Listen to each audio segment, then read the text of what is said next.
start off with.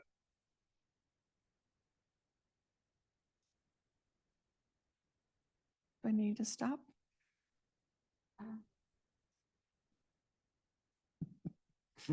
Okay, I'll continue. So on our property tax, for the general fund, we have a budget of 20,300,000 for this year. We've brought in almost 11.5 million. That's 50%, 57% of the budget. And when we look at last year, this same time, we had budgeted 19.8 million and we had brought in 11.2 million. Again, 57% of the budget at this point in time. So we're tracking nicely with what happened last year. But we did want to note that our property tax, it looks like our property tax collections are up compared to last year, but percentage wise, they are tracking because we also increased our budget for changes in the levy. So we also expect, as I said, to see a larger increase in revenue closer to October for that second payment of property taxes. And then another thing to note, in late July, we had a highly valued disputed property that actually settled. This was for Pryor County General Revenue Fund that was disputed. We've researched, and Deborah, our treasurer is here, and Emily, our assessor, is here. But we've researched this because this is not an occurrence that happens all the time. So there's a portion of property taxes that will actually be taken into what they call abeyance. And so versus recognizing the current revenue, that's about $385,000 for general fund. And then we also, in addition to that, we received the interest on the abeyance. And we received also, because when it was paid, we received the state school 1 and 2 taxes. Those were received. It's being researched whether those should be recognized in the current year or whether we don't believe they should be deferred, like the 385,000 is being deferred to 2026. This is approximately 1.4 million. So we hope that to have that research finished before we do report our August financials. Are there any questions about that? It's a highly unusual item. It doesn't happen all the time. So.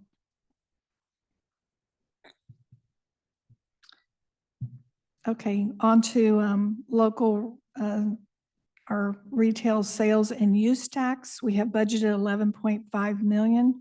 We've brought in almost 4.5 million. That's 39% of our budget. And last year we budgeted 11.4. This is one that we had to revise down last year. And we brought in 4.3 million as of this point in time. And so it too is tracking very nicely with last year. It's 39% of budget. On our timber excise tax, we budgeted 1.1 million. We've brought in 561,000. That's 51% of the budget. And last year we had budgeted 870,000 and we brought in 599,000. And that was 69% of the budget. This one, we actually increased the budget based upon trends over last year.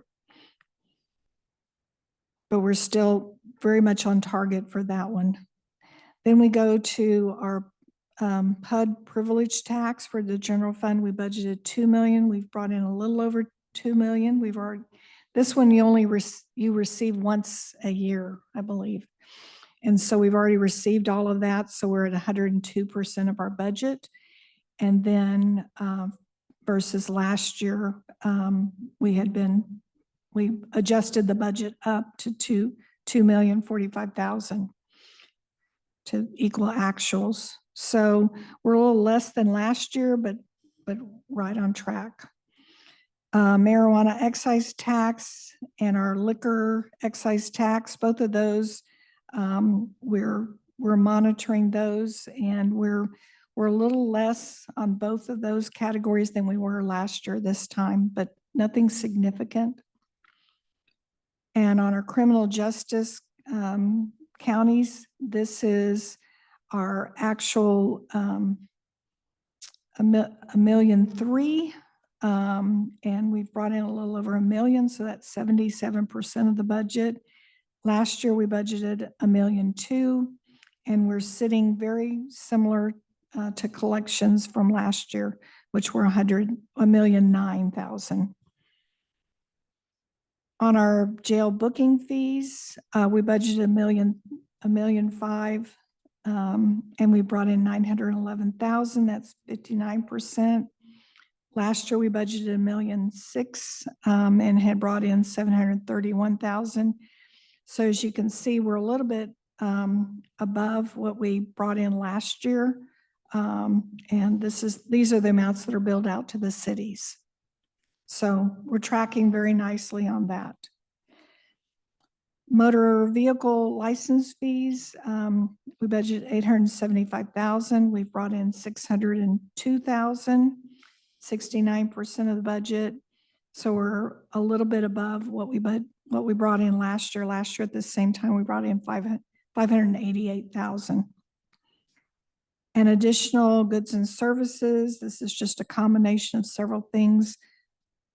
We have a budget of almost $218,000. We brought in $168,000, so 77% of our budget, and we're a little bit above where we were last year at this time, which was $127,000. We look at investment income, again, still general fund. We had budgeted $2.1 million. We brought in almost $1.1 million, so 51% of our budget.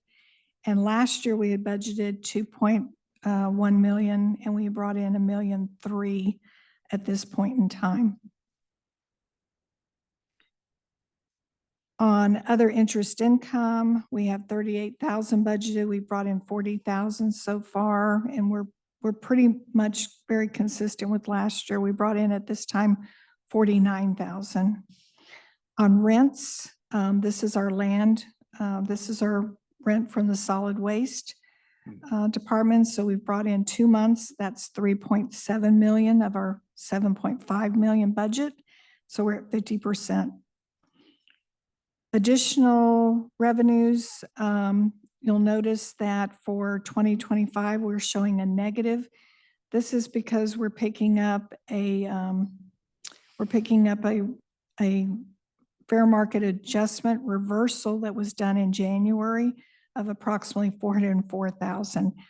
This is adjusted every year, once a year, for the financial statements at end of year. And then compared to last year we had shown the PFD's debt being paid through the general fund. And for this year, we didn't budget it because they're actually paying it out of their own fund instead of through the general fund. So that accounts for the difference between last year's budget and this year's budget. Moving on to road fund, leasehold excise tax. This is a small item, $85,000 budget. We brought in almost $54,000, 63% of the budget. We're a little bit above last year. Last year we had about $46,000 collected. And on their real and property taxes, we have budgeted $14.4 million. We've brought in, again, pretty consistent with general fund. We brought in 57% at $8.2 million. And at this point last year, we had brought in $7.7 million. So again, tax collections a little bit above last year, but we also are budgeting a little bit of an increase there. And motor vehicle fuel tax, this is a funny story. We have budgeted $2 million. We've brought in $663,000, which is about 33% of the budget. But, last year we brought in 730,000 at this point in time. We reported earlier in the year that they were dispersing only half of our estimated amount to us because their system was down, and we thought they had it fixed. And it looks like they didn't have it fixed because in July, they only gave us half of our payment. So That's from the state? that's from the state. Mhm. So hope to keep monitoring this, and that we'll, before the year end, we'll get all of our money. Are they aware of it? Yes, yeah. Do they care? Okay. Yeah. Who would you ask to get an answer to that? Yeah. And then on solid waste, again, we're monitoring their revenues as well. We've budgeted 27.6 million. They brought in 13.5, which is about 49%. Last year at this point in time, they had brought in a little over 12 million, which was 44% of the budget. And again, part of the increase is additional transaction activity at the waste station compared to 2024.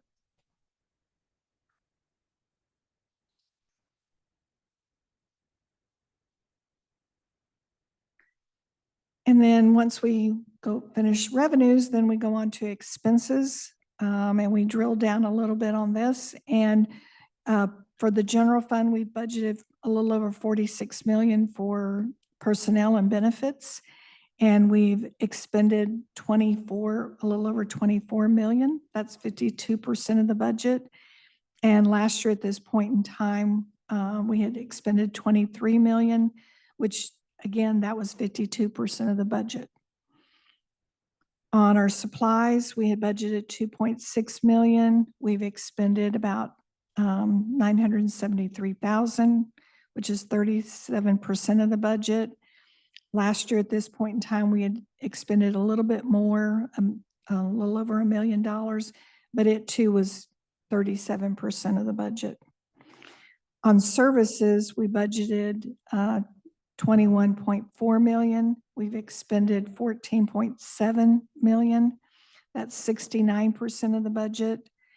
And last year at this point in time, we had expended 13 million, which was 65% of the budget. Our services are a little bit over $1 million increase on prior year compared to, and it's mostly in our internal billings, our motor pool rent, IT, insurance, and we saw increases in several of those for our 2025 budget. Capital expenses, we've budgeted 1.3 million.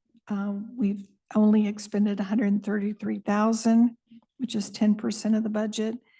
And last year we had budgeted 604,000 under capital and had expended 230, almost 238 at this point in time. So we will, our capital budget here, we increased at our last budget amendment to that. So it includes that 900,000 for Riverside Suites, but the expense will happen because the settlement was in August. So that will jump right up next month. On our debt service, we budgeted 2.6 million. We've expended 419,000, which is about 16%. Last year, at this point in time, we expended 522,000, which was 20%. So tracking with last year. And debt service will jump, it won't increase until probably December because that's our next major payment, bond payment. Transfers were budgeted at 2.7. Actuals right now is sitting at almost 1.6 million. And then last year at this point in time, we spent 1.7 million. So we're a little bit less than what we had last year. On county road personnel, budgeted 9.4 million, expended 4.5, about 48% of the budget. And last year at this point in time, we had expended 49% of the budget. Supplies, we had budgeted 3.1. We've expended 1.9 million. That's about 62% of the budget, as compared to, we had expended at this time last year 1.1 million. We completed chip seal projects earlier this year than we did last year. Services budget at 9.3 million. We've expended 3.4 million. That's 37%. And last year we had expended 2.4 million at this point in time. This also is affected by overlay and striping projects that we've completed or in process. And capital, here for this year, we budgeted a little over 18 million, 18.2 million. We've expended only 655,000. Part of this is that we're going to reduce that capital budget in August. Y'all had approved a budget amendment because a couple of projects are been postponed till 2026. And those are primarily related to the ARPA funding. And that's really all the major items on the county road fund. On solid waste, we also break down looking at their expenditures, 2.7 million for personnel. They're at basically spent 1.4 at this point in time. So it's 53% of the budget. And last year they had spent 1.3, which is 52% of the budget. So we're tracking nicely on that.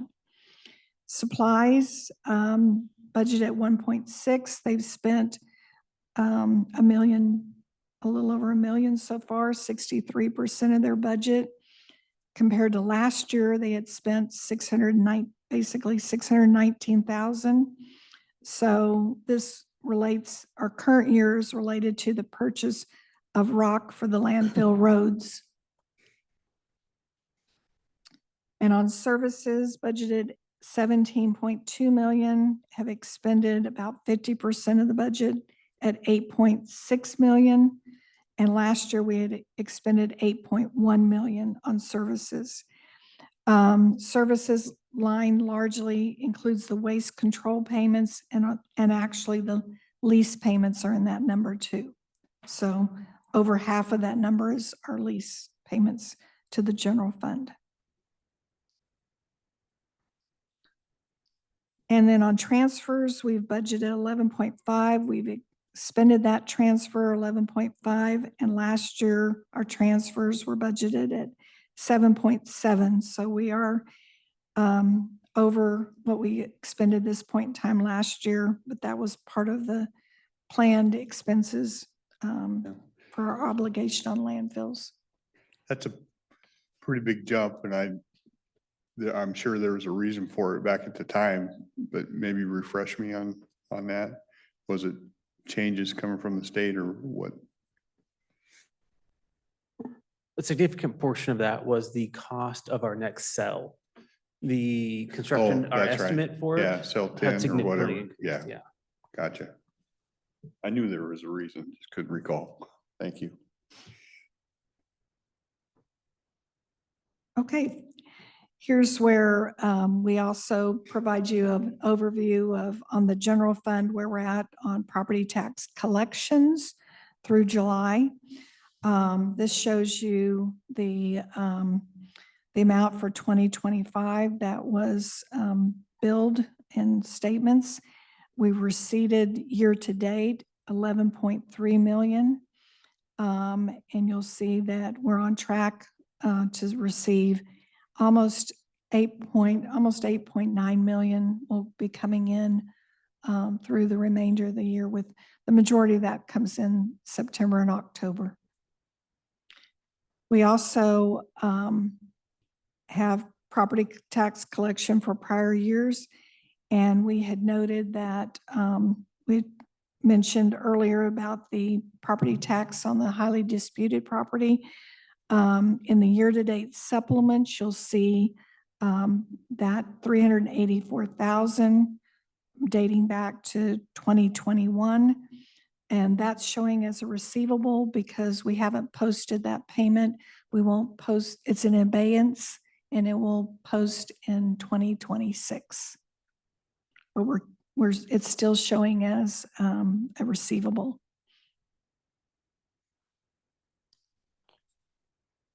So that's where we're at on property taxes. Sales tax. Gosh, I'm so happy I have something positive to report on sales tax for all last year and many months this year. I haven't had anything positive happen. So the good news is for our receipt, our May transactions, sales tax, we received 1.1 million. That's 17% higher than 2024. And it's actually higher than 2023, which was a pretty significant year for us. So anyway, so I'm hoping that that trend continues, but I'm not sure. Looking at the other months and things like that, I believe that's just a one-time increase. Yeah.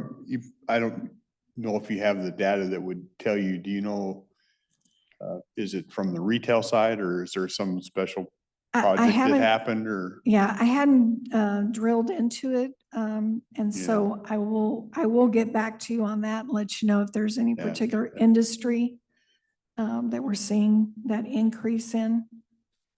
Okay. Yeah. So anyway, but the good news is year to date, like we showed you on the revenues at a glance, we actually year to date through May collections, we actually are higher than we were last year at this point in time. So that's a little bit, but that's a good bit of news. Mhm. On our recording fee transactions, this is predominantly the entire year transaction wise. Our numbers are up over last year. You can see 8%, 12%, and 8% again in July. And then the actual revenues received is also up. It's actually up 11% over last year at this point in time. So in total for the year, we are up on our recording fee revenues. So that's a positive trend as well. And that's all I have for the financials.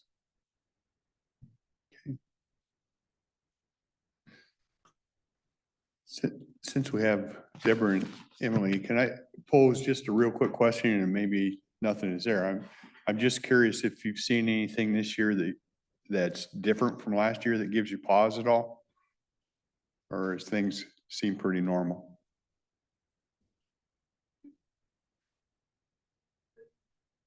Well, just if you're seeing any delay in payments or anything that would tell you that it's different than last year. It all Out of looks the pretty, ordinary, unusual. yeah.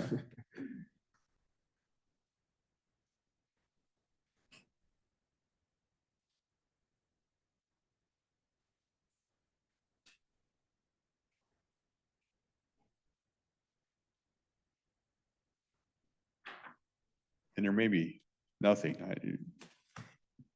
Well, as far as collections, I'm not seeing, we're online with the percentage of what we normally collect. The unusual thing is this abeyance, and if Yeah. you want further explanation of how that works, we could explain that further. So it's actually worth noting, not that I anticipate this happening a lot, but it's also good for Kathy to hear. And I haven't had a chance to catch up with her. So the way this works is we had a highly disputed property who, this is from 21 and 22. is the court case that we won in recently. And so in the 21 year, they disputed it quickly enough and we were able to get it through the process that I was able to get that off the tax rolls. So when you have a highly disputed property that is more than 1/4% of the overall assessed value of the county, I can put it as their assessed value is what they say their assessed value is worth, not what we say it's worth. So they pay their property taxes for the year based on what they think their property is worth. And then if we prevail, they have to pay on what it was actually worth plus interest. And so this particular property, the difference in what they said it was worth versus what we said it was worth was 268 million. So a pretty big dispute. We prevailed on that. So then we went back to 2021 and we changed their assessed value to what we believe it should have been. And they have to pay interest on that, which is a different category. But then the back taxes is where this abeyance word comes in. So in 2021, when we calculated the levies, we calculated the levies at a lower or a higher rate than they should have been because we lowered the county's assessed value. So each taxpayer in those districts paid a little bit more than they should have had to pay because this taxpayer wasn't paying their fair share. Now we go back and recalculate that and they have to pay the difference. So this money is held in abeyance until I calculate the levies for this year. And so let's say, just as an example, you guys had 385,000. So whatever you guys decide your budget is for the year, I'm going to calculate that minus the 385,000. So we're going to lower that levy rate for all the taxpayers. You're still going to get whatever the budget is you say you pass, but the taxpayers get a reprieve from part of that because they paid more than they should have had to pay in 2021. That's how the law works. So that 380,000+ isn't additional money for you guys. It's just money that we're going to kind of supplement in to lower the tax rates. Does that make sense? You're gonna pay back people that paid more, Hmm? in simple terms. Yep. The goal is to pay back the taxpayers that had to overpay in 2021, 2022. As it should be. Yep. But the interest is a whole different revenue. That is additional income to the county. Yeah, so when we collected the payment, this was all new to me and my department on how an abeyance works. So we've done a bunch of research. So we hold this money, but the interest that this parcel had to pay on this additional amount, interest goes to the general fund. So that amount that we received in interest isn't need to be taken into consideration for the levies at all for 26 Yes. payable. But when I took the payment without knowing what to do with it, we put it all in abeyance. So it's basically, we put it in suspense. And then after doing some more research on it, we feel that we can move the interest earnings to current expense at this time because it's not going to affect the 26 budgets at all. Right. And once the taxes are certified for 26, usually around February, middle of February, we will go ahead and process that payment, which will then be a collection in 26. And that reprieve, it's not going to everybody across the county. It's just going to the people within that taxing district where that parcel was, correct? Correct. Yes, that's how they make it fair is the taxing districts that overpaid before will reduce their thing. So it will, I mean, if you didn't own the house in 2021, you're going to get reprieve that you didn't pay. And if you've sold your house since, it's not quite perfect, but the goal is to just reduce it in a capacity that alleviates the overpayment from before. So this is just the 2021 timeframe. Is that property still an issue coming forward for the most recent years? Yes, so every year they appeal and we're no longer hearing it at the BTA level, we're hearing it at the Superior Court level. So, but each year the the process that a normal person or business goes through is they appeal it to the Board of Equalization. If they don't like the decision made by the local Board of Equalization, they appeal it to the Board of Tax Appeals, the State Board of Tax Appeals up in Olympia. And most of these industrial ones do a formal case. So there's attorneys, it's a panel of 3 judges. They were not winning in that venue. And so now instead of appealing it through the appeal process, they're just paying under protest and then filing suit in court, which is another avenue. So we've got, what, 3 more years that are under dispute? We currently have 2 years in litigation and 1 still in the time frame that they haven't filed litigation on this year yet, so. Okay. Thank you. Well, and another thing to note on the interest earnings that we receive, it's, you know, an amount of money that goes to current expense, but that money is also being used to pay our attorneys that are fighting this, you know, so it's not just an excess of money, it's funds that help Emily's office. I was gonna say, Right. that's what I would recommend is that we at least set some of it aside. It does help pay for the litigation, to pay it with their money moving forward until they decide to stop litigating it, so. Yeah. Interesting. Thank you. Yeah. So.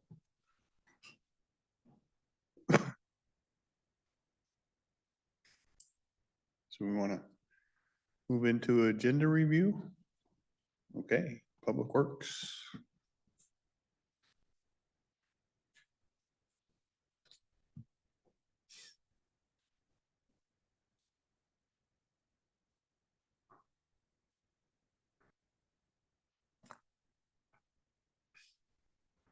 Morning, Commissioners, again. Sean Riley, Public Works, and with me is Susan Eugenius, County Engineer. We have a few items on tomorrow's agenda. The first one is a call for bids.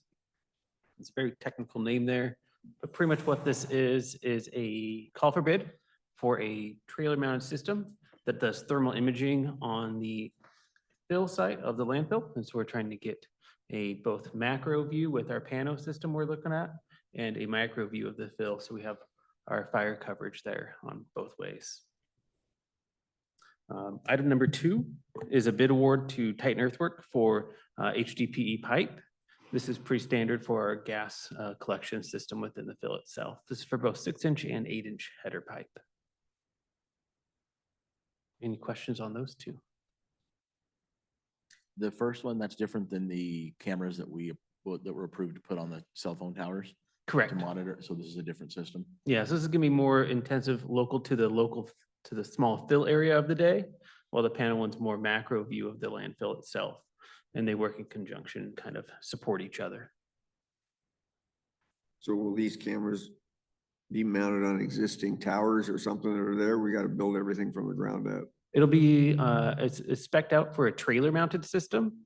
So the operators for the day can move it wherever the current face is. So it'll be a trailer, some sort of outrigger system that stabilizes it, a tower that goes up with cameras on top that are thermal and optical.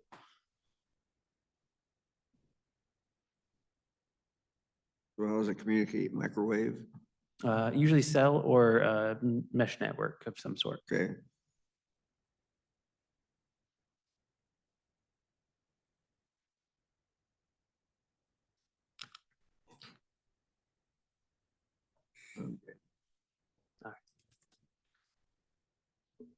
So the next item we have is item number 3, which is, excuse me, change order number 2 with Lakeside Industries for the overlay project of this year. This is a change order to tidy up our numbers at the end. We're coming with an increase of $76,899.72 for additional material and traffic control that we encountered in the field. The roads were more rutted than we anticipated. So as you can imagine, so we had to use more material. So instead of it being instead of the surface being even, there were ruts in it. So we had to get our full depth we had to fill in those ruts. So we used considerable amounts of more material to get us up to the 76,000. We are still well within our budget that we had this year because we had excellent bids this year. So we came in under, and so this still has us under our original estimate for the project. With the ruts, is it because there are trucks that are heavier than should be driving on those roads that's caused it, or were those roads? What's the? It causes could be a combination of things, the heavier loads, especially if they drive in the heat, poor basis on the roadways. A lot of our roads were originally logging roads or something that was used for private access. And over the years, we've chip sealed. A lot of our original roads were a skiff of gravel and triple shot chip seals on it. So when you come back, those are more likely to deform than the structural fill of the HMA. The HMA gives you more structure than a chip seal. Chip seals, if they have a base, they can heal themselves a little more than an HMA, but the HMA is actually what gives your road a structure besides your gravel base. An HMA is what? Hot mix asphalt. That sounds like a teenage saying or something.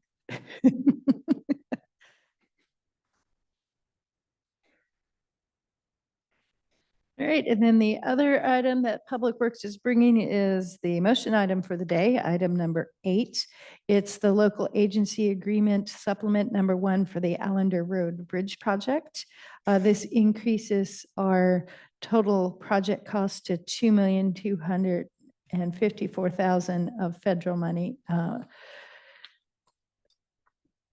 For Allender Road, this bridge is out towards the end of the road. At this point, there is so many load restrictions on it. You can barely cross with a loaded truck. You cannot pull logs across it. This is a STP bridge funded project. We are receiving to replace this bridge due to its age and condition. So the total amount for the agency cost is $279,000 and a federal share of $2,475,000. So the entire project is about $2.75 million project. This obligates the construction funds. The design is at, I'd call it 99%. Staff did a final review of the plans and specifications last week. So we're working on those comments. They also are being reviewed by the state. Once we have the state's comments and this project sign off with the state, we can go out to bid. So I'm anticipating end of September, beginning of October, going out to bid. The project will install a temporary bridge, which will be the first order of business, and that can be built outside of the ordinary high, which is why even bidding it this time of the year is unusual, but they can do all of that prep work, get the temporary bridge in, the right, the flyaway, the fly, what do they call it? Shoe fly, installed, ready to go, and then the bridge ordered. So once the in-water works window comes, they can pull the old, put the new bridge in, and then remove the old. So this is a long project. It's a 200 working day project, which if you divide that out, oh, I don't do math, 40 weeks. So it's a 40-week process. So next year, this time, we will be at the end of this project.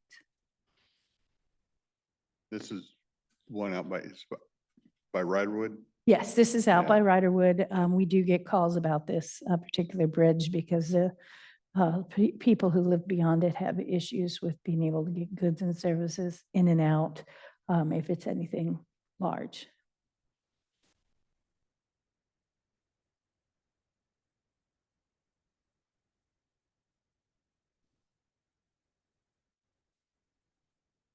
And this is one of the projects that we thought we'd bid earlier in this year, but Yeah. we did go back to the state because our estimate increased. So we did get extra dollars for this project, which is part of the reason why we didn't go out to bid earlier.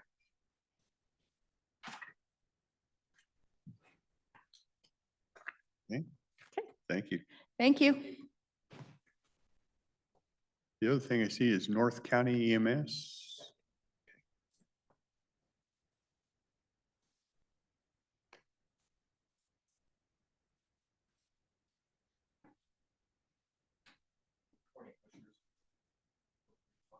No.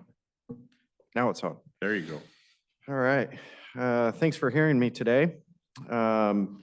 Hopefully you had an opportunity to review the amendment to the interlocal agreement that makes up North Country EMS. If you're not familiar with North Country, we're the ambulance provider for EMS District 1 in Cowlitz County, part of Cowlitz County, part of Clark County and town of Yacolt. Yeah. We provide ambulance service to a piece of Skamania County by contract, so it's a rather large service area. The interlocal agreement that makes the agency was originally signed in 1976, and so I believe there's been 3 addendums, and the proposed current addenda is the 4th, having to do with Section 3, which details how the board for North Country EMS is made up. And so the proposal is pretty straightforward language. The proposal is to remove several of the positions that either don't participate regularly or at all. And if some of these positions do actually have a representative, they seem to turn over rather frequently. So it's difficult to not only conduct business, but keep those people up to speed.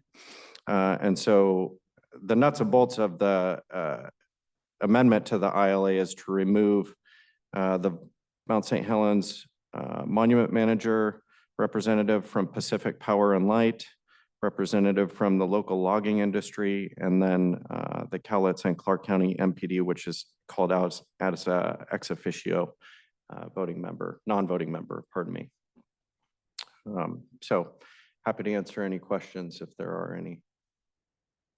What do those agencies feel about being removed? Well, it's difficult to track them down currently. Like I said, I think the monument manager for the St. Helens area has changed at least 4 times in the last handful of years. I haven't met the new monument manager. So the Forest Service is under strain right now, as we're all aware. So I don't know that I have an opinion from them. Sort of the same with Pacific Power. I've worked for North Country for 15 years. We've never had a representative from the logging industry on our board. At the time when North Country was formed, of course, there was a lot of logging going on, specifically timber salvage in the St. Helens area. So that may have made sense at that time, but it doesn't currently to have a member from the logging industry on the North Country MS board. So that's sort of my read on that. You'll also notice that the North Country Board felt it was prudent to include a minimum of 3 and a maximum of 7. A board of 11 is exceedingly difficult to get 11 people on the same page when you're trying to conduct regular business. And so this sort of pares that down, but the mandatory positions are representative from Cowlitz County Commissioner's Office, representative from the Clark County Councilors, and then the town of Yacolt, which are the taxing entities that make up the agency. So the others are geographical representatives, which can be filled at the leisure of the board, but don't necessarily have to be filled. We have some community members that are currently serving that don't necessarily want to be on the board right now, which is fine. It's not necessarily a bad thing, but we need everybody that we can get just to make a quorum because the board is so large. So in order to do business, it's difficult the way it's structured currently. The board just kind of oversees your budget and those type of things. Yeah, they do. Yeah, 100% budget, managing property, agency, property, things of that nature. Yeah.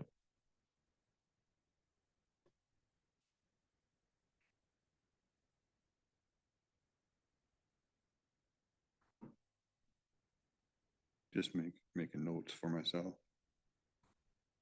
Okay. Any other questions? Okay. Thank you. Thank you.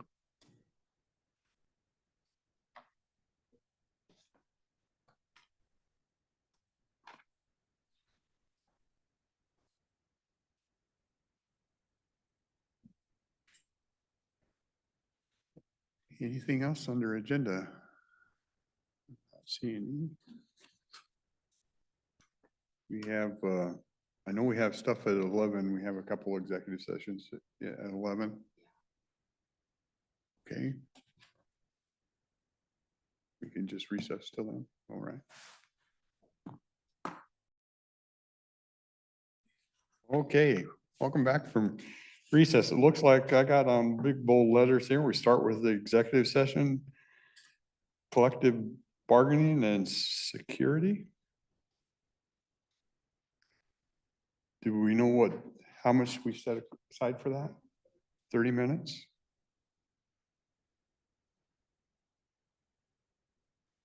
Does that sound about right? Yeah, let's go with that. Okay.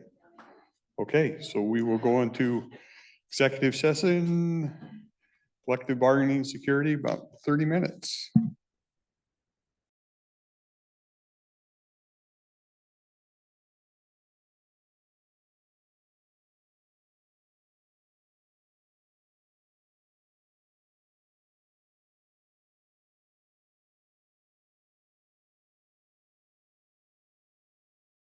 The board is extending the executive session another 10 minutes until 11:40 a.m.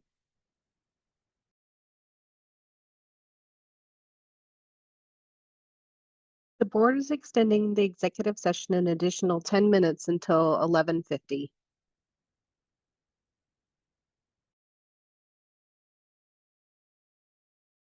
The board is extending the executive session an additional 5 minutes until 11:55.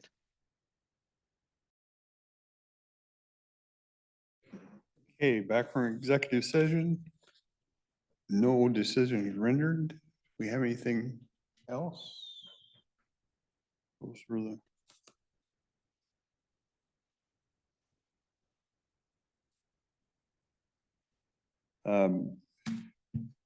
Jessica, I'm going to give you a forewarning.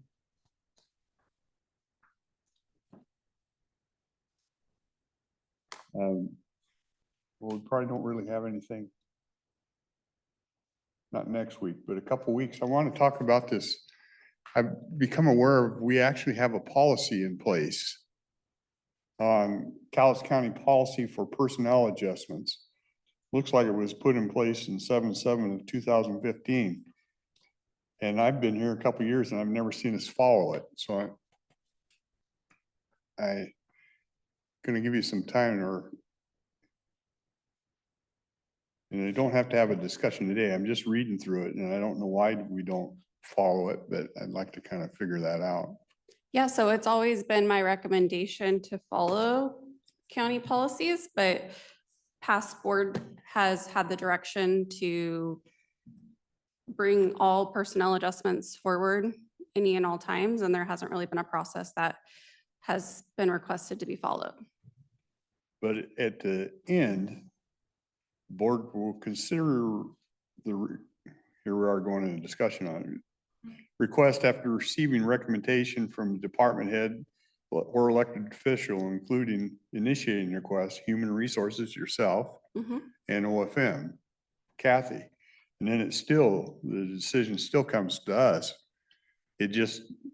We have this information collected before it comes to us, right?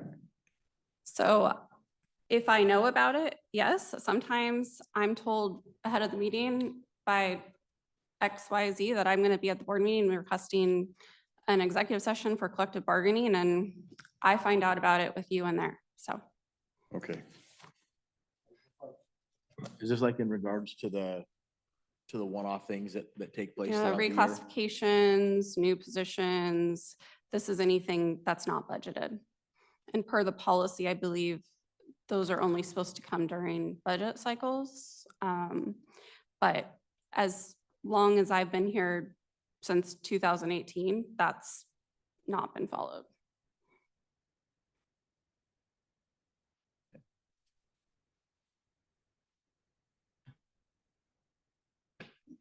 But I would, if the board is wanting to follow policy, then we can put out that direction to department heads and elected officials, but that's just not been the Yeah. case. It just seems we've had an instance where I'm trying to, all of a sudden then I'm racking my brain as to why we did something. Well, if we followed this, it'd all be written as to why we did it. I mean, it looks like to me, I mean, it has a deal on it. It says this is why it's being done and you'd have a record instead of depending on 2-year-old Well, and recollections. Kathy and I have even put together an electronic form. I mean, I think both Kathy and I would be in favor of following the policy and, you know, having departments go through those steps. We just haven't put them into effect because right now it's something that departments don't have to follow necessarily because Yeah. they know that they can just show up and make a request. Well, I came across it and I just handed it out to my colleagues today and we'll spend another day. I don't want to catch everybody cold on this, but I just want to give you, I didn't want to catch you cold either and give you a heads up that I think we need to have a discussion as to what we want to do with it. If we're not going to follow it, then why have it? And I'm supportive of following that policy. It helps also for y'all to be able to know what the budget impact of a particular item is, what's the annual impact, not only salary wise, but also benefit wise. More of a complete package. So if you are entertaining approving something for an increase or a new position, you should also have that information from what budget standpoint that's going to cost you. And there's some departments and offices that work with Kathy and I, and we're aware of what's coming forward, and then others that don't. So it's not everybody, it's just been something that they're able to do. So some do and some don't. I get you. You're 100%. And the responsibility ultimately comes to this group up here, because if we accept it that way, then that's the way it's going to be, right? So. Why, do I understand you say some departments can follow it and some can't? Well, it just hasn't been enforced by the board. I mean, I know a few years back, a board member said, you know, please bring your requests to us. We want to hear them. And, you know, you don't necessarily need to follow policy and go with the budget calendar. So it's just one of those things that the board's been open to hear those requests So far, during off cycles, and there hasn't had to be a reason for those to be heard. And I think it says in there, like, emergency circumstances. I don't know if that's necessarily been defined as what's an emergency to bring something off cycle. so And I the think that easy could be answer helpful is as well. don't come and talk to us till you talk to Jessica and fill this out. Yeah, and that's part of the reason why Kathy and I created a form. So a department could make a request and it would be routed to both of us. So we would see that. Okay. Ahead of time. And then also retaining that documentation, like we found one instance, I didn't state my name, sorry, Kathy Funk Baxter, Finance Director. We had one instance where something had been approved. It was all documented in our budget cycle, but the department had a delay in implementing it. And so then later we were trying to backtrack to figure out when was that approved and what was actually approved.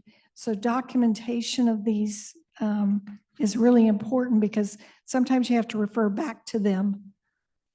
And sometimes we haven't had that, so. And there's also collective bargaining issues. So I always prefer to have all the information up front because there's things that we might not be considering ahead of time.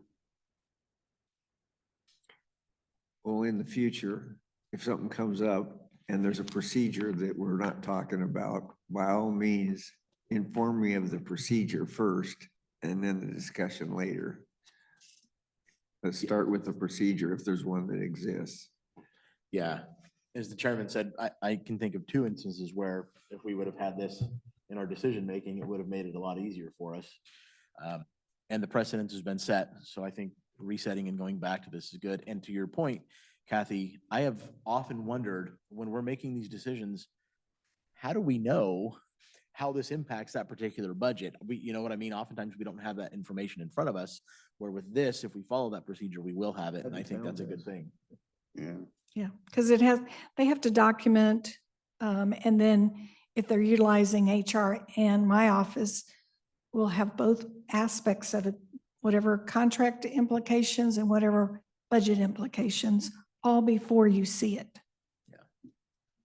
I think it would be helpful to have that direction from the board, then we can relay that direction and, you know, if everybody is held to those same standards, I think that would be a lot better.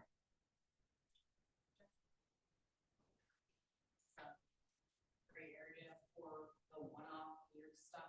By that, I mean like our 5% overtime inclusion, you know, those weird ones, when we come to the board, that's not like so cut and dry as what's in policy, so.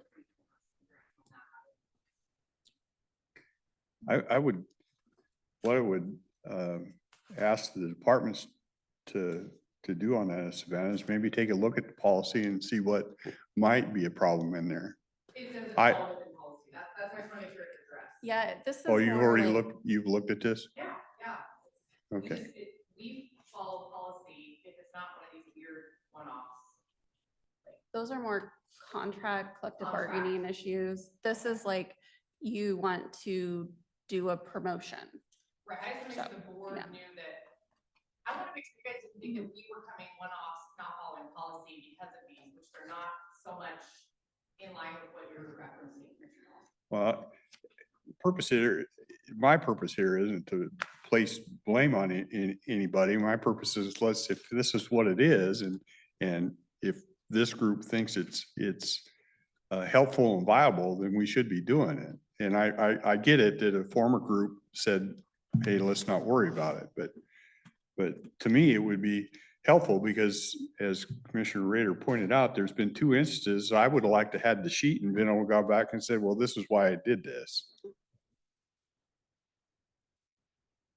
And to your point, Savannah, I think if we're implementing the policy, either way, you're gonna go through Jessica and Kathy, whether it's a one-off or not. And if we follow that procedure, we'll have that information before it even gets to us. Through you guys. Would it be fair to, just put out departments that we've had this discussion and the board is looking like we want to follow this and give them a chance to look through this thing? If you see any glaring things that going to cause some real issues, let's try and address them before we get there. But other than that, we're gonna. With your permission too, I think that that would be a good opportunity for us to provide the form that we've worked on, because this policy hasn't been updated since 2015. We have an electronic form that we've worked on, so they could review that process as well.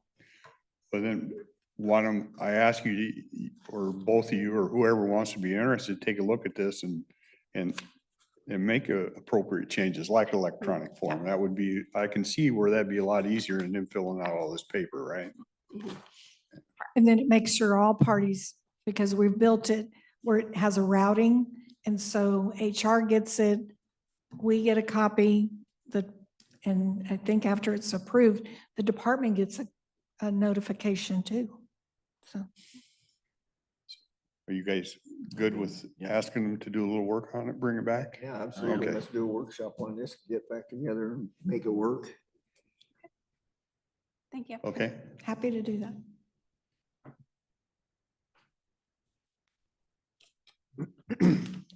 Anything else? Okay, we will adjourn.